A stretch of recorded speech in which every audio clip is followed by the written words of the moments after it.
Originally from South Korea, Kyungmin Park earned her MFA from the University of Georgia in 2012 and her BFA from Alfred University in 2006. Park is currently a long-term resident artist and Wingate Fellow at the Archie Bray Foundation in Helena, Montana. In 2015, she received an Emerging Artist Award from Ceramics Monthly magazine. She was also awarded the 2015 Matsutani Fellowship and the 2014 Wingate Summer Scholarship by the Archie Bray Foundation.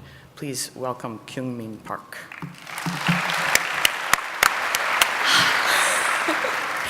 Thank you all so much for coming today. I wanted to take a moment to thank NCCA for this amazing opportunity.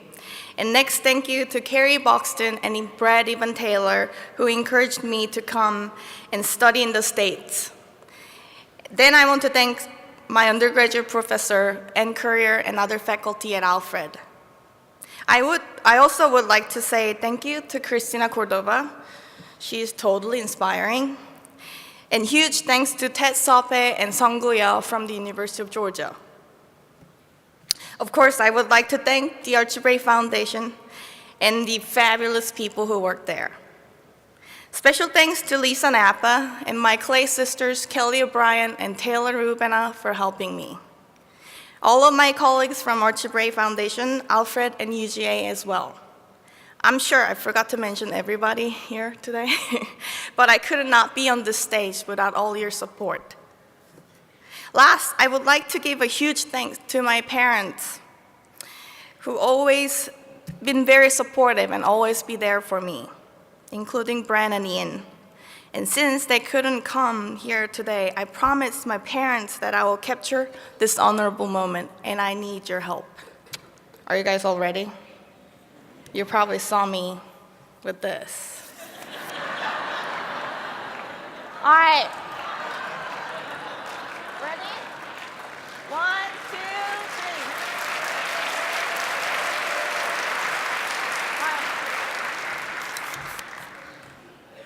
3. Okay, I was being a little Asian there. Okay, today I want to talk about what inspires me and where my narratives comes from to create my work. I was born and lived in South Korea until I was 20, which is when I came to America for better art education. Whoops. I thought everything would just happen magically, but real life was different. I mean, difficult than what I expected. My first day at Alfred, someone just walked by me and said, "What's up?" And this was my answer. Relearning the language was the hardest part for me to live in another country. But luckily, I found that I could use my art to communicate with others. It actually was way easier than trying to have a conversation with my broken English. As you see from this slide, this is one of my ultimate favorite children's show, Pingu. And because of this childhood memory, I started working with clay. Pliable clay is such a powerful material to tell a story.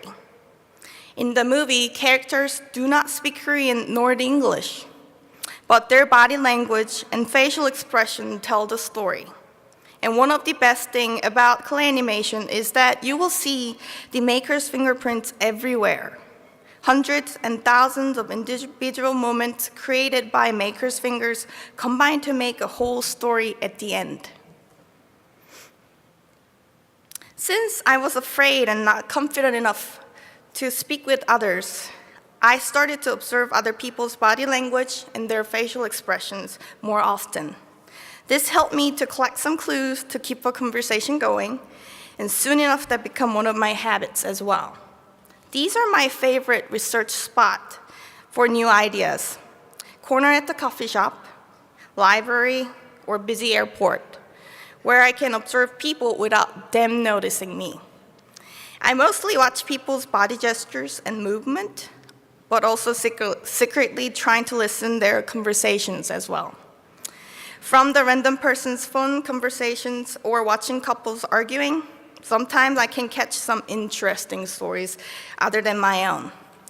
So if you ever see me staring at random people somewhere in the corner, yes, I am sketching and gathering some information for my new pieces. After observing lots of other people and their interactions, I found that there is a certain powerful moment which tells enough about a whole story. And capturing that special and persuasive momentum is what I'm trying to do in my work. My figures often have highly exaggerated faces. Facial expression is one of the stronger gestures to show our emotions, and these expressive faces are more impactful and memorable for carrying such stories. Facial expression is one of the most important elements in my work. This is a major part of body language, and it gives you much more information about the inner world of people. These expressive faces in some of my works are enough to show human emotions without the whole body. Happy and loved, or angry and annoyed.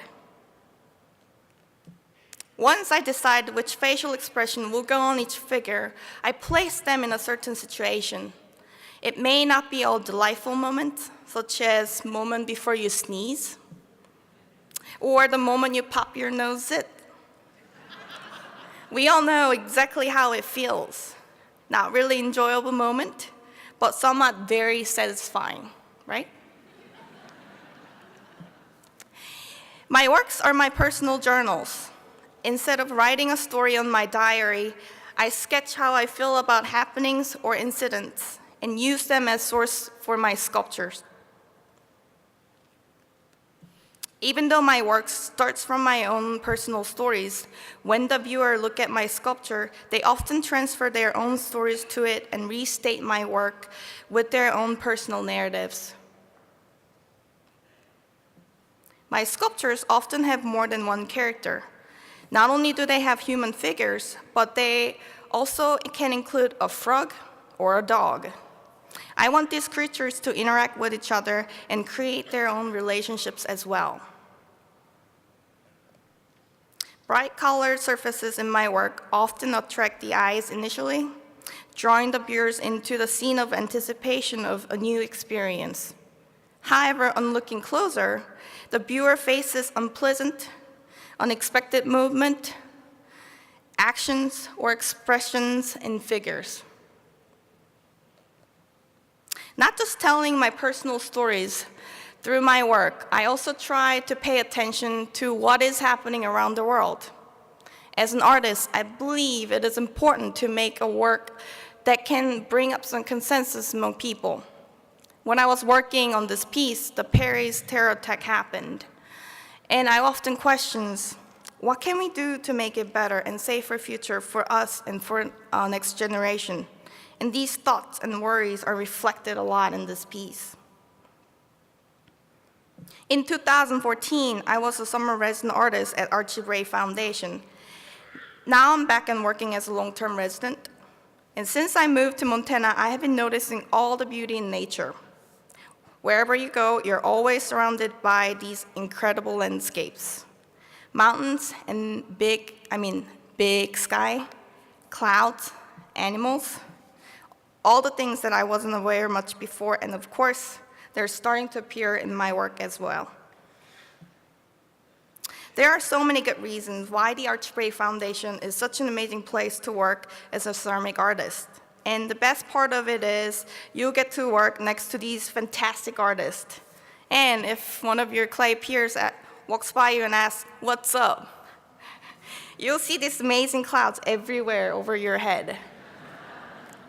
Besides my figures, I have been combining amorphous forms in my work. At first, I wasn't really sure what they were and where they came from. Unlike my figures, these forms give space to breathe, space to be imaginative, and they also act as an empty canvas for colors and textures. Upon reflection, I realized these forms are clouds that I see every day. Not only sky and clouds, animals and insects are emerging in my work, especially these colorful ladybugs. Ladybugs' red, orange, black dots are become one of my decorative elements on surface. I also saw a lot more animals than before: horses, cows, buffalo, bighorn sheep. And these experiences lead me to be interested in the relationship between human and animals, how human can relate it to another creature, and how we share similar emotions. Because of easy access to online nowadays, we are exposed to such random information and pictures. Google image search, and believe it or not, Facebook has been great resources for my work as well. One day I clicked on a Facebook post and read an article about Duka tribes in Mongolia. The work Guardian is about the relationship between Duka people and reindeers. The reindeers and Duka people are dependent on one another, and their whole community is actually structured by reindeers. They're furry family members.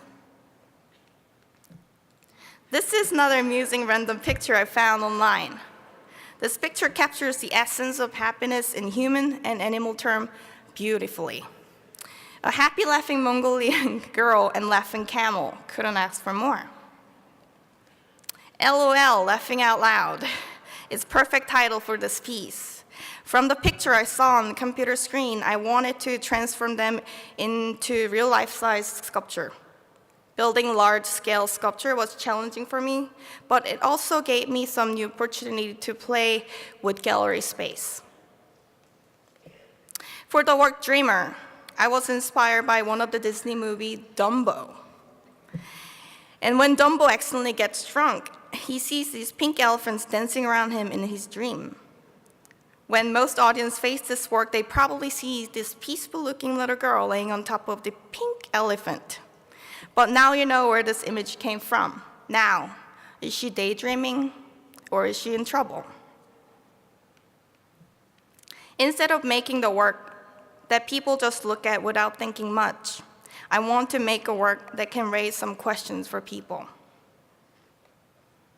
I hope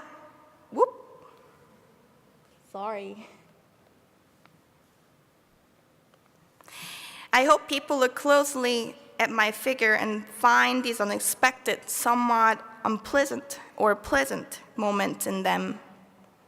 And when the viewers start questioning about the piece or context, these questions can trigger the audience to bring up their own point of view and stories and emotions that were hidden somewhere inside of them. People often say, I'm a fast worker. Not just because I have a quick hand. I have too many stories to share with my own way of communication.